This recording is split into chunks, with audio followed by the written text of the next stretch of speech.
con todos los gastos. Es parecido a lo que pasaba en el aeropuerto antes, lo que se va a hacer ahora en materia terrestre, porque cuando alguien volvía a Chile también tenía que hacerse un examen PCR, no es que sean 72 horas exactas, es que no sea más de 72 horas, ¿no? El resultado además, por lo mismo, o sea, algunas personas lo hacían, considerando que se demora 24 horas aproximadamente, lo hacían con esas 72 horas de antelación, les entregaban el resultado, viajaban y podían entrar con ese PCR negativo a nuestro país. Sin embargo, la fiscalización era aleatoria en el aeropuerto y se veían filas como esta, que eran extensas, muy largas. Vamos a sumar a la conversación al doctor Leonardo Ristori, jefe de urgencia de la Clínica Indisa. Doctor, muchas gracias por estar con nosotros esta tarde.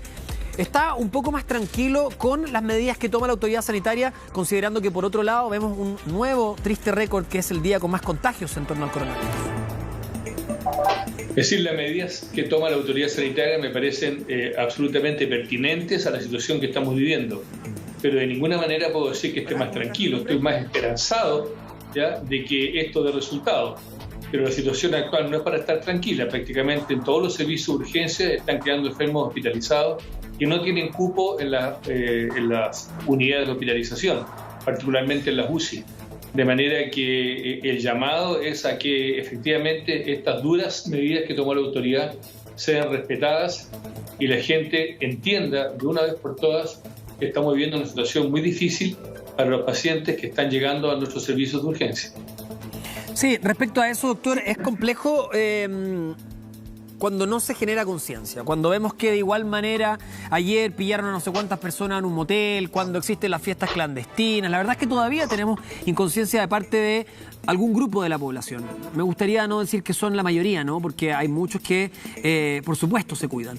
Pero respecto a eso, ¿qué tan importante es la toma de medidas con la fiscalización de lado? Porque hemos visto que sin una fiscalización férrea, que lamentablemente no podemos tenerlo en todos los puntos del país, también hay muchas personas que desobedecen las normas.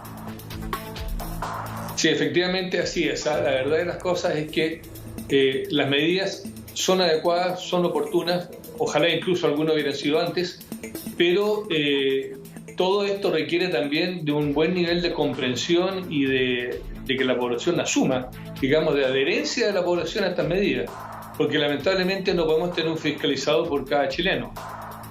Yo creo que la fiscalización lamentablemente se hace necesaria.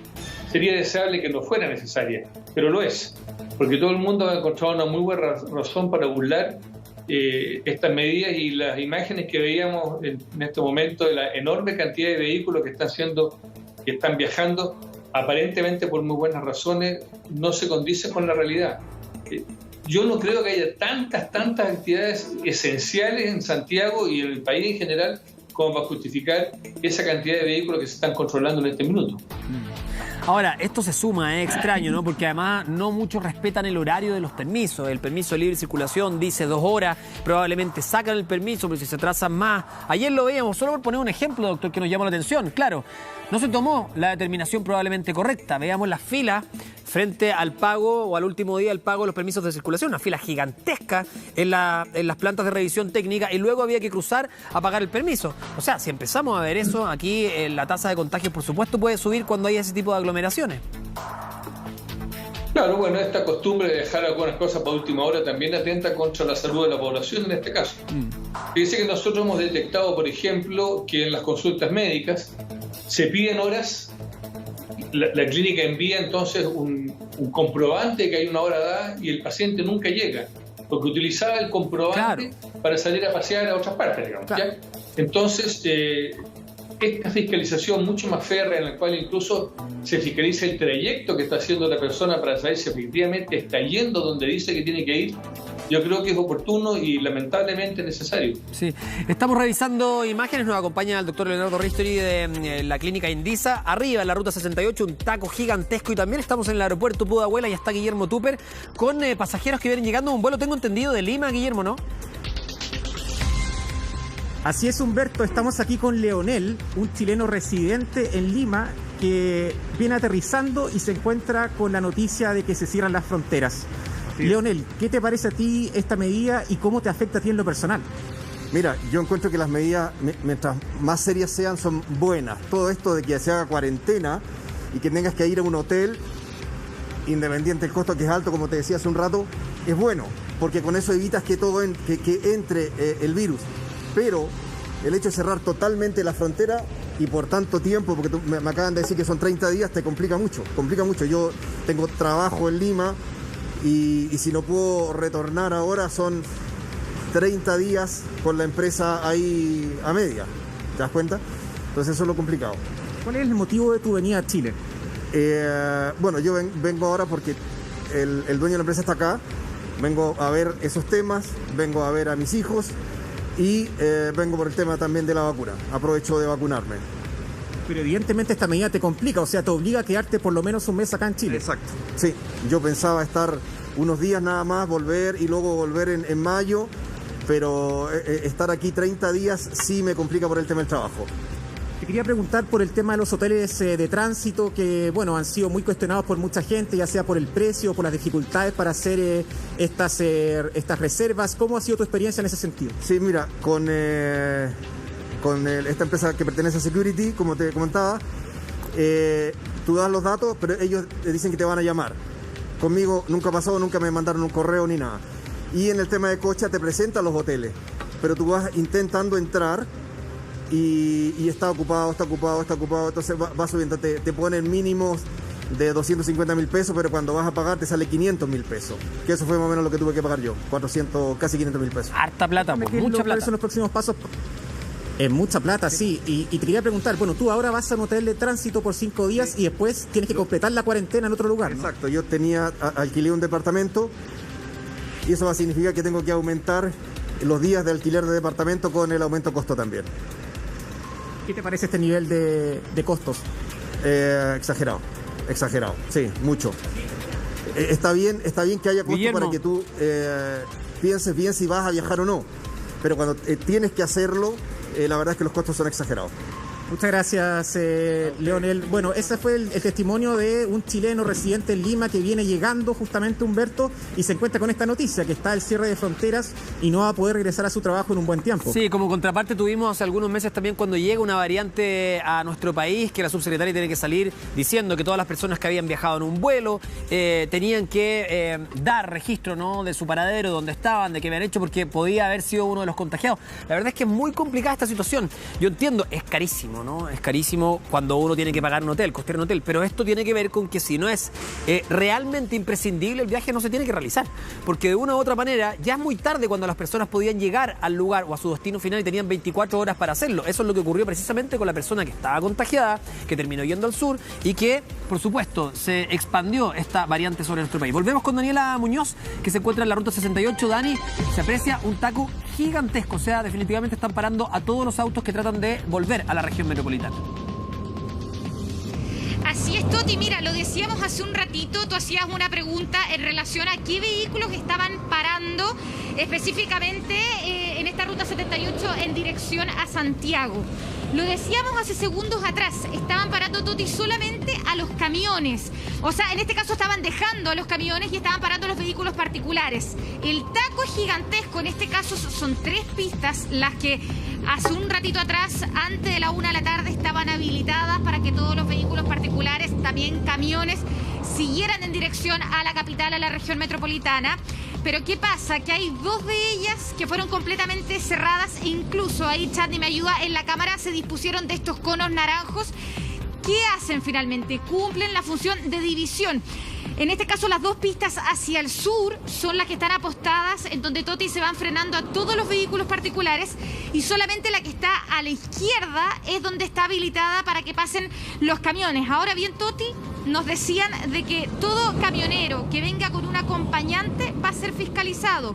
Solo si viene solo se le permite este pase libre para que continúe la ruta. O sea, todo conductor que venga con un acompañante va a tener que ser fiscalizado. Bueno, es una de las medidas que se están implementando. Solamente destacar cuáles son los cordones sanitarios.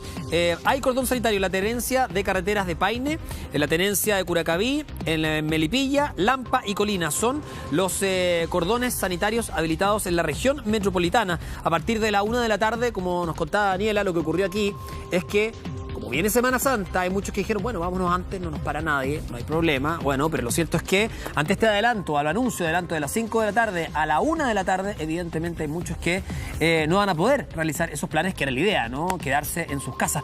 Doctor, respecto a lo que conversábamos antes y el tema de la variante, hay muchos que dicen, bueno, están llegando nuevas variantes al país. ¿Cree que este cierre de fronteras va a permitir efectivamente un hermetismo frente a nuevas variantes, o hay muchas que probablemente ya estén circulando y no tenemos conocimiento de ello? Bueno, yo creo que hay algunas variantes que ya están circulando y se han detectado suficientemente en el país. De verdad, la variante brasileña y la inglesa están acá, ¿ya?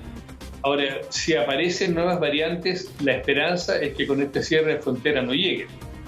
Pero le advierto que es muy difícil que un cierre de fronteras logre detener absolutamente la llegada de una nueva variante. La transmisión de virus, la transmisión viral, ya es muy compleja de detener geográficamente. Es la mejor herramienta que tenemos y hay que usarla. Pero poner esperanza de que en un 100% esto se va a evitar, yo creo que es una utopía. Lo que sí es útil es la cuarentena posterior, es decir, la persona que entra adentro del país, que pasa nuestras fronteras y se va a una cuarentena efectiva, vamos a poder darnos cuenta de que esa persona enfermó. Y esa persona debidamente aislada podemos de alguna manera identificar el virus que la está comprometiendo y ahí sí someter a un aislamiento. Pero no es la cuarentena, sino que, no es el cierre de fronteras, sino que la cuarentena que hay después, la que puede tener una mayor eficiencia para identificar una variante nueva e impedir que ésta circule por el país. Ha generado polémica por el costo, por la asignación de los hoteles, etcétera, pero ¿le parece una buena medida de todas maneras que todas las personas que ingresen tengan que pasar algunos días en un hospital o en un hotel sanitario definido por la autoridad? Sí, me parece que sí. ¿Sabe por qué? Efectivamente, cuando se enviaron en cuarentena a sus domicilios, la Seremi de Salud, a quien se le informaba, digamos, la presencia de esta persona, detectó muchas veces que la gente daba un domicilio y se iba a otro, o el domicilio que daba directamente era falso. De manera que es mejor control, aunque sea de alto costo, y lamento que sea de alto costo, ya, pero es mejor control que la gente vaya a un lugar no que pueda elegir, sino que absolutamente definido por la autoridad, y ahí puede ser debidamente controlado. No, y aquí, doctor, tenemos una objetividad también. En el hotel sabemos que la persona se va a quedar en el hotel, que no va a poder salir. Antes uno podía dar una dirección, cualquiera sea, tenía 24 horas para llegar, pero solamente se monitoreaba a través de un correo que llegaba de forma diaria a cada uno de los pasajeros y tenía que responderlo, una especie de como ponerse al día, ¿no?, de mapeo. Pero no iba nadie a buscar a las personas a su casa, a fiscalizar si es que esas personas estuvieran ahí. Y tampoco sabíamos con cuántas personas habían tenido contacto. Este tipo de cuestionarios dice, ha tenido contacto con una persona que presente síntomas, y evidentemente era muy difícil de hacer esa trazabilidad, ¿no? O la gente sabía que contestando afirmativamente iban a someterlo a una cuarentena, claro, de manera que no le costaba nada falsear esa información. Claro. Lamentablemente tenemos esa realidad nacional. La gente evita estas cosas. Hemos sido testigos de pacientes que son positivos y que sus amigos, al enterarse, le dicen, oye, por favor no digas que estuviste conmigo porque resulta que me van a llevar a cuarentena. ¿Te fijas? O sea, no hay todavía una conciencia de la gravedad del problema, ¿ya? Y en ese sentido, estas medidas mucho más duras, probablemente mucho más caras, pero mucho más duras, terminan por ser necesarias. Sí, hay algunos que dicen y que plantean, doctor, que aquí el rol de la autoridad, ¿no?, y de todos nosotros es concientizar, educar a la población al respecto y no castigar. Pero por otra parte hemos visto que la inconsciencia de algunos que hacen una fiesta con 30 personas escondidas en un departamento no para. Incluso fiestas al aire libre, con ruidos, con venta de trago, etcétera. Todo eso, ¿usted cree que aquí hay que seguir haciendo medidas más estrictas, seguir agravando, por ejemplo, los partes que se cursan en la región metropolitana y en otros lugares donde se encuentran este tipo de fiestas? Bueno, yo estoy convencido de que hay que ser mucho más duro. La verdad de las cosas es que cuando uno mira la realidad que se está viviendo en los hospitales, cuando nos enfrentamos a gente crítica, muy grave, que no hizo nada malo, pero que fue contagiado por un irresponsable, uno empieza a pensar si efectivamente tenemos el derecho a ser tan tolerantes con la gente que no asume la realidad de lo que está ocurriendo en los hospitales del país. Como se ha dicho muchas veces, una pandemia no se detiene en la UCI. Eso ya vendría siendo el último lugar, la última posibilidad. Una pandemia se detiene, se controla con la buena conducta de la población y con las barreras epidemiológicas que impiden la circulación del virus. Ahí es donde tiene que estar la barrera, no en las UCI, ahí ya es demasiado tarde. Doctor, de manera que todo eso hay que endurecer las medidas, sin duda, o por lo menos las sanciones, sin duda alguna. Lo quiero invitar a revisar declaraciones que emitió esta mañana la subsecretaria de Prevención del Delito, Catherine Martorell, también en relación al adelantamiento del toque de queda. Escuchemos. Se modifica también el horario de toque de queda. A partir del día lunes, el toque de queda comienza a las 9 de la noche en todo el territorio nacional. Y también, a partir de mañana viernes, se establece un aforo especial para cultos religiosos en fase 1, tal como lo señaló el fallo de la Corte Suprema, estableciendo esta necesidad y esta orden imperativa de regular el aforo. El aforo máximo es de 5 personas. Bueno, el aforo máximo entonces es de 5 personas, esto considerando que estamos en Semana Santa, ¿no? Se dio ese permiso y ya lo habían hablado, ellos mismos dijeron también que tenía que ver con una determinación de la Corte Suprema. En términos prácticos, doctor, ¿sirve adelantar el toque de queda a las 9 de la noche? Sí, yo creo que cualquier medida que restrinja la circulación va a ser buena. Perdón, o sea, si usted dependiera, por ejemplo, dijeran toque de queda a las 7 de la tarde, también sería mucho más útil, de hecho. También sería mejor. Ahora uno tiene que equilibrar, digamos, si el toque de queda a las 24 horas, ¿no es cierto? Pero uno tiene que equilibrar los beneficios y los contras, ¿ya? Y efectivamente hay actividades que no se pueden detener y el toque de queda sería sumamente incómodo o de alguna manera llevaría a que nadie le hiciera caso. Pero yo creo que después de las 21 horas realmente lo que queda por hacer en términos de comercio, de artículos esenciales, perfectamente puede ser obviado. ¿Ya? Claramente vamos a escuchar una vez más ya las quejas de una serie de grupos económicos relacionados con el espectáculo o con la gastronomía, ¿sí? Que van a decir que les perjudica mucho este toque de queda. ¿Ya? Sabemos que va a ser así y sabemos que los perjudica, ¿ya? Pero insisto, yo creo que la vida de los chilenos está por encima de eso. Ya llevamos más de 30.000 muertos. Yo no sé si hay conciencia de que eso está pasando, digamos, a pesar de todo el esfuerzo que se ha hecho, a pesar de toda la reconversión de camas, a pesar del incesante trabajo que se está sometiendo al personal de salud, llevamos más de 30.000 muertos, ¿ya? Entonces, por favor, hagámonos cargo de lo que está pasando en el país. Doctor, y usted que es jefe de urgencia, ¿cómo está la urgencia? Denos un vistazo de lo que está pasando ahí. ¿Qué es lo que pasa hoy día en una urgencia hoy, jueves 1 de abril?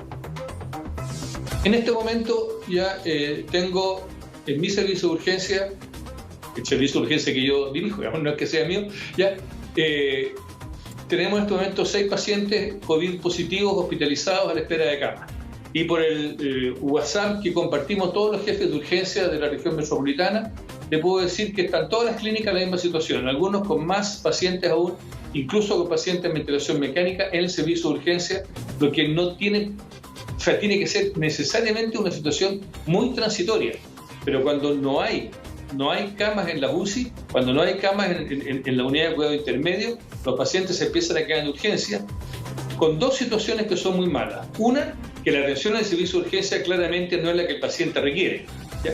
Y 2, que impide la entrada de otros pacientes que están esperando afuera y que pueden venir tan enfermos o más que los que están adentro, imposible de sacar de ahí porque no hay a dónde ponerlos. O sea, esa es la situación actual en los servicios de urgencia de la región metropolitana. No es distinta que lo que le estoy diciendo. La situación es, para poner una palabra, es dramática. Ni siquiera es delicada, no, es dramática. Si hay personas que están esperando camas, además no sabemos, corríjame usted, doctor, pero otro día escuchaba también que en esta segunda ola le ha pegado mucho más a la gente más joven. Y por lo mismo, como la sobrevida de la gente más joven es mayor, se entiende, ¿no? Porque probablemente tengan un organismo mejor preparado para soportar el virus durante un tiempo. Claro, eso hace que la estadía en las camas de emergencia sea mucho más larga y que nos falten más camas. Lo que usted está diciendo, y 6 personas esperando una cama. Claro, efectivamente se da que es gente que tiene mucha mayor reserva fisiológica, llamamos nosotros gente con menos comorbilidades, y por lo tanto su resistencia va a ser mucho mayor y el uso de la cama va a ser mucho más larga, ¿ya? Ahora, también es cierto que podrían ser dados de alta antes, pero la realidad es que hemos tenido, yo diría que una enorme cantidad de pacientes por debajo de los 50 años. ¿Ya? De hecho, ayer los pacientes que estaban en servicio de urgencia, los 9 pacientes que están en servicio de urgencia, Solo uno tenía más de 50 años, todos los demás estaban entre 48 y 22 años. O sea, estamos hablando de gente muy joven y muy gravemente enferma. Sí. Voy a tomar nuevamente el contacto con nuestra compañera Daniela Muñoz, que se encuentra en la ruta 68, donde se está haciendo un cordón sanitario muy férreo. Todos los autos están siendo fiscalizados. Daniela, cuéntame tú si es que se ha acusado algún parte, algún sumario sanitario hasta esta hora, alguna persona que no esté portando la documentación requerida.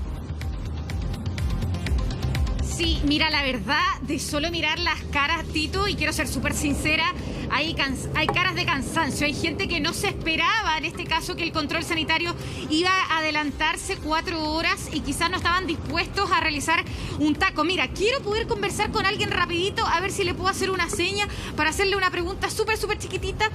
Claro, solamente una pregunta muy acotada. Ya, prefiere no hablar. Voy a ir un poquito... Ay, sí, me dice que sí. ¿Cuál es su nombre? Juan Carlos. Juan Carlos, solamente preguntarte, ¿cuánto rato lleváis aquí esperando? Me imagino que no te imaginabas que iban a adelantar este cordón sanitario, que era a las 5 y ahora se dispuso a la 1. No, que soy de acá de Camino al Toro, la verdad no me esperaba que iba a estar Muy cerca. este taco. Muy cerca, y ves que me doy la vuelta, me toca mamarme este taco.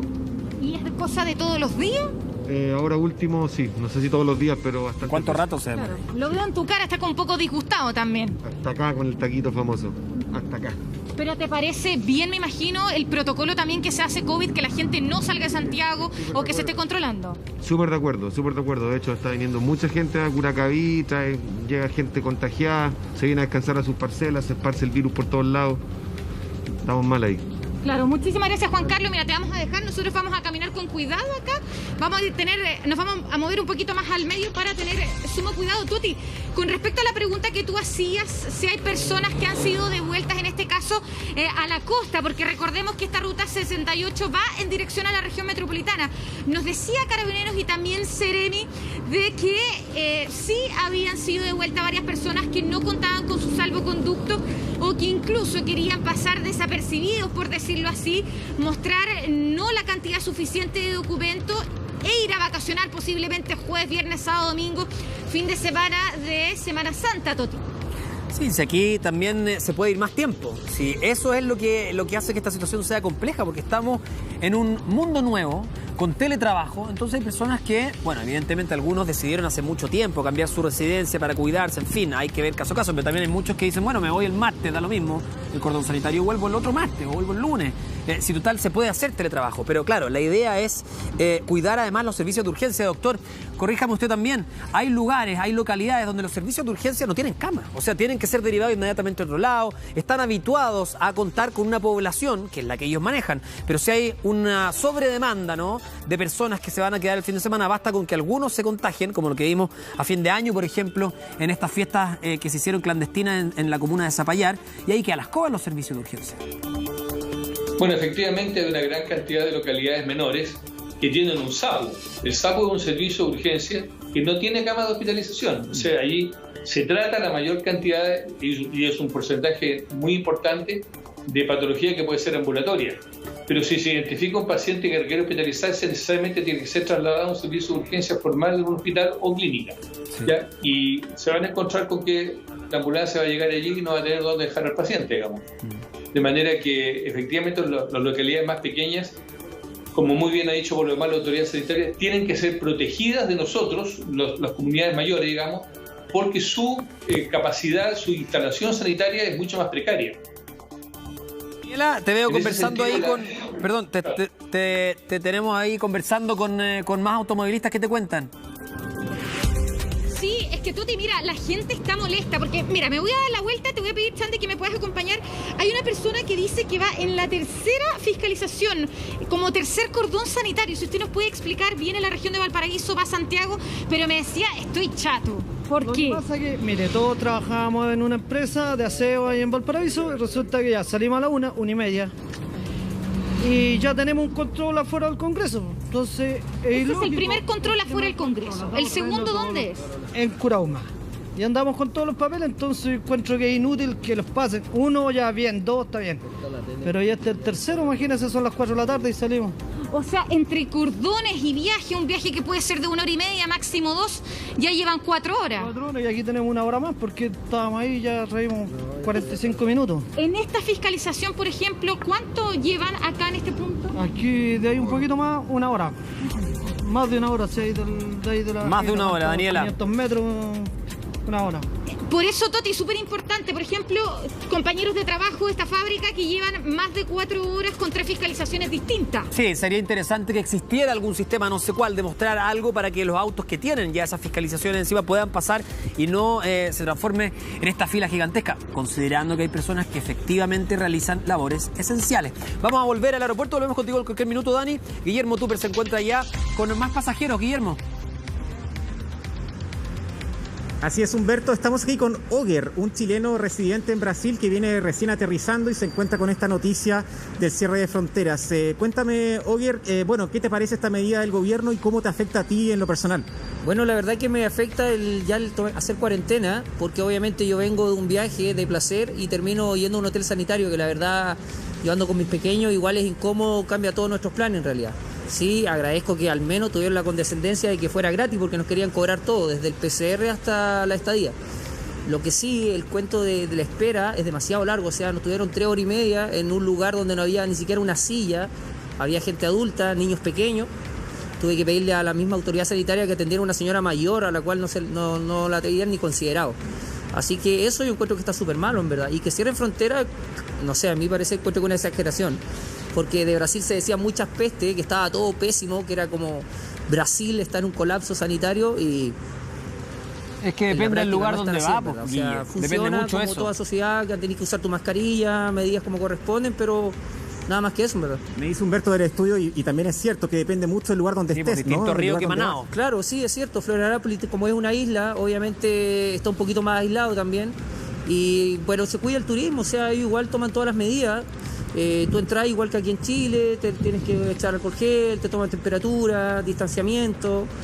Eso, o sea, no es como se está mostrando todo que estamos a un punto de un colapso, al contrario. Lo que sí, la crítica mía es al sistema del gobierno, o sea, llevamos 1 año, 1 mes y las medidas claramente han demostrado que no han servido de nada, o sea, han hecho muchas medidas parche y lo único que ha destruido economía, familia, gente que quizás tiene muchas necesidades y los mandan a cuarentena y no pueden generar dinero, o sea, llevan 1 año en esto. Como el tipo se gana 8 millones de pesos al mes, le da lo mismo lo que pasa. O sea, claramente se demuestra que lo que han hecho hasta el día de hoy no ha servido de nada. Humberto, te escucho. Sí, solamente hacerle una pregunta. ¿Él no consideró en algún momento no viajar, considerando también que ya llevamos varios días con más de 7.000 casos, que la situación es compleja, más compleja que el año pasado incluso? Oger, ¿tú consideraste en algún momento el no viajar, teniendo en cuenta que llevamos varias semanas con más de 5.000, 6.000, hoy día más de 7.000 casos? Mira, la verdad que no. Yo tenía mi viaje planificado y la verdad que no estaba dispuesto a echarlo atrás porque al final la responsabilidad mía no era esto. O sea, insisto, llevamos 1 año y si no ha mejorado, no es problema de viajar, son problemas de Chile interno. O sea, el trabajo se ha hecho mal y esa es la crítica, en verdad. La verdad que te voy a tener que dejar porque ahora me tengo que subir al bus sanitario y eso, más que nada, aprovecho de saludar a mi ciudad, Ovalle, 4ª región, y nos estamos viendo, ¿bueno? Ok, muchas gracias. Bueno, es una opinión distinta. Te voy a interrumpir rápidamente porque me tengo que ir a una pausa comercial, pero quiero que comentemos esto con el doctor Ristori, porque ahí también uno espera que haya un sentido de colaboración de parte de todos los ciudadanos. Lo ve ahí mirando con cara atónita esta declaración. Sí, un poquito exagerado. Yo creo que no se puede decir que el gobierno lo haya hecho mal o el Estado de Chile lo haya hecho mal. La verdad de las cosas es que se ha hecho lo mejor posible, digamos, ¿ya? Esto no es parar a una persona, parar un virus es muy difícil. Un virus que se transmite de persona a persona sin ningún vector intermediario es prácticamente imposible de parar, ¿ya? La única medida eficiente es aislar a la gente, como se hizo en algunas ciudades. Ustedes pueden recordar las imágenes de Wuhan, cuando empezó la pandemia allí, en que en las calles efectivamente no circulaba nadie, ¿ya? Eso no ha sido posible en un país que tiene la realidad social y económica nuestra. De manera que no es que el Estado lo haya hecho mal, sino que efectivamente se juntó la circunstancia de una transmisión muy especial en un virus bastante contagioso y de gran transmisibilidad con una realidad social complicada. Yo creo que lo hemos hecho lo mejor posible, pero el resto de la respuesta depende de la población. Usted ve que esta persona, cuando le dijeron si había considerado no viajar al país, Lo primero que dijo es que no se había pasado por la mente ni estaba dispuesto a postergar sus vacaciones. O sea, claramente a mí me parece que no hay un sentido de colaboración con lo que está pasando. Sí. Y ahora va a pagar las consecuencias de tener que irse a una residencia sanitaria. Doctor, sabemos que usted está muy ocupado. Quiero saber si es que tiene tiempo para quedarse un rato más con nosotros o tiene que ir a atender. No, si me habla de algunos minutos, puedo. Sí, me gustaría hacerle un par de preguntitas más. Nos vamos a una pausa muy breve y vuelvo con usted inmediatamente. Estamos con el doctor Leonardo Ristori, que gentilmente se queda con nosotros. Estamos en el aeropuerto, en la ruta 68, hablando a propósito de estas nuevas medidas que decreta la autoridad sanitaria a puertas de la Semana Santa. Vamos y volvemos inmediatamente. En directo este día jueves 1 de abril, día en que comienza la Semana Santa. Por supuesto, se anuncian nuevas medidas y estrictas medidas de parte de la autoridad sanitaria en relación a este fin de semana, el adelantamiento de los cordones sanitarios, pero también a partir del lunes se cierran las fronteras. La región metropolitana permanece en fase 1, se adelanta el toque de queda y otras medidas más que hemos ido viendo durante este programa. Señor director, despleguemos nuevamente los puntos donde estamos, porque nos encontramos en el aeropuerto de Santiago y está nuestro compañero Guillermo Tupper. Hay vuelos que siguen llegando, que son destinados a los pasajeros, por supuesto, a estos hoteles sanitarios. Estamos también en la ruta 68, en este cordón sanitario muy estricto que se está haciendo a todos los autos que ingresan a la región metropolitana y también a los que están saliendo o los que están intentando salir. Y estamos también con el doctor Leonardo Ristori, que es el jefe de urgencia de la clínica Endisa, hablando acerca de los alcances que tienen estas medidas. Doctor, respecto al endurecimiento de las medidas sanitarias, algunos se preguntan, ok, estamos de acuerdo, pero ¿cuánto? Porque si esto puede durar un mes, 2 meses, probablemente va a generar otro tipo también de descalabro. Ahora, en ese sentido, ¿sirve una medida así de férrea por 1 o 2 semanas? Sí, por yo diría que sirve por 1 o 2 semanas. Si nosotros logramos bajar la circulación viral, por lo menos vamos a bajar en 2 semanas, o esperamos que así sea, ¿no? En el plazo de 14 días vamos a bajar la presión sobre los servicios. Probablemente vamos a tener un doble efecto. Por un lado vamos a tener menos presión sobre las camas UCI, que es lo que nos está faltando, y por otro lado vamos a tener una mayor cantidad de población vacunada, lo que de alguna manera nos permite suponer que vamos a tener menos casos graves o una menor cantidad de personas susceptibles de tener casos graves. Todo lo que pudiéramos avanzar ya con una menor circulación del virus entre la población va a ser útil. Por supuesto, 2 semanas va a ser mejor que 1 y 3 probablemente sean mejor que 2. Pero insisto que hay que equilibrar un poquito los beneficios versus las molestias o consecuencias que esto pueda traer. ¿Usted cree que 3 puede ser mucho? Yo creo que 3 debería ser necesario. Ahora, efectivamente, para mucha gente puede ser mucho. Claro, y hay que ir viendo probablemente el día a día. Y en términos clínicos, doctor, porque nada se compara a la pérdida de una vida, pero en términos clínicos, ¿cuál es el factor más preponderante a la hora de determinar este tipo de cuarentena o la extensión de las cuarentenas? ¿La ocupación de las camas críticas, el número de muertos por día o el número de contagios activos que se mantienen, no, de nuevos contagios? Yo diría que los dos signos más importantes para nosotros, primero es la positividad del PCR, ¿ya? Que en este momento está muy alto, alrededor del 11%, deberíamos tenerlo por debajo del 4%, ¿ya? Y el otro son los casos nuevos reportados, ¿ya? Sí. En la medida que la curva no baje de 4.000 casos diarios, ya no podemos decir que estamos todavía en un descenso de este pic de pandemia. Ahora, doctor, y la positividad de la PCR es importante. Sí, y respecto al PCR, 13% en la región metropolitana, 11% a nivel nacional, para que se hagan una idea. Pero respecto a eso, ¿no obedece también a que estamos haciendo muchos exámenes, a que el muestreo, el testeo de exámenes PCR es alto o no tiene nada que ver? Sí, tiene que ver. Cuando hacemos más testeos vamos a detectar más casos. Obvio. Pero eso significa que anda mucha gente circulando con el virus y es capaz de transmitirlo. De manera que un muy buen índice de la situación epidemiológica en que está la población. Claro, y ahí no quedarnos solamente con la cifra final. En el fondo es entender el contexto de esa cifra. Es que si tuviéramos el doble de exámenes que estamos haciendo hoy día jueves, por ejemplo, claro, probablemente tendríamos el doble de casos también. Lo importante es saber más o menos que pueden haber muchos casos que no están diagnosticados. Ese es el problema. La manera de diagnosticar los casos, sobre todo los asintomáticos, ¿no es cierto?, es mediante el test de PCR o algún otro test que demuestre suficiencia. Pero mientras tengamos un índice de positividad tan alto, quiere decir que hay mucho virus circulando en las personas que están viviendo en una determinada región y esas personas pueden transmitirlo y de esa manera mantener el contagio. De manera que la positividad del PCR tenemos que hacer todo lo posible para bajarla por lo menos a un 4% o menos.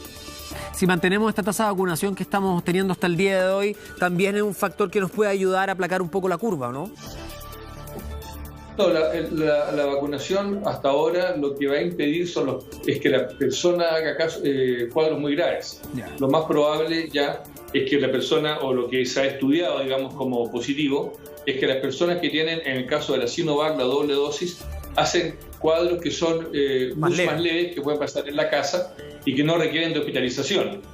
Pero igual son capaces de transmitir el virus, de manera que no hay razón alguna para bajar las medidas de restricción y por lo menos hasta que no tengamos, no sé, un 85% de la población vacunada, no podemos decir que tenemos el problema más o menos superado.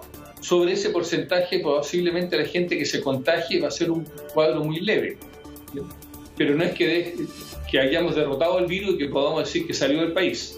Ya lo más probable es que se quede como un virus endémico. Sí, y cuando escuchamos la palabra variante, doctor, variante, cepa, mutación, en fin, para las personas que están en su casa, que se han cuidado, que se han vacunado, en fin, ¿qué es lo más complicado de una variante? ¿Que la variante se transforme en el virus principal, por ejemplo, y que la inoculación, las vacunas ya no surtan efecto? ¿Qué es lo realmente complejo de tener una variante circulando en un país?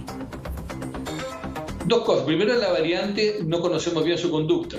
¿Ya? Tenemos que tener muchos casos demostrados con esa variante y mirar si efectivamente hay una diferencia significativa entre los que tienen un contagio con un modelo de virus y los que tienen contagio con el otro. En la medida que no lo sabemos, ya estamos ante una incógnita que puede ser peligrosa. Lo que sí se sabe y se estudió rápidamente en el virus inglés, digamos, es que era bastante más transmisible, no necesariamente más letal, ¿ya? Pero efectivamente alguna variante puede ser más agresiva, más transmisible y más agresiva, y por lo tanto determinar cuadros más graves. En cuanto a la vacuna, hasta ahora las vacunas se han demostrado eficientes para cualquiera de estas variantes, pero podría surgir, y esperemos que eso no ocurra, alguna variante que de alguna manera soslaye el mecanismo inmunitario por el cual se construyó esa vacuna. Bueno, esperemos que no lleguemos a ese momento, ¿no? Por supuesto, es lo que estamos tratando de hacer con estas medidas. Doctor, lo quiero invitar a ver unas imágenes que a nosotros nos llamaron mucho la atención. Ya, impresionante, no tiene ninguna vuelta que darle, ninguna explicación, no hay lógica acá.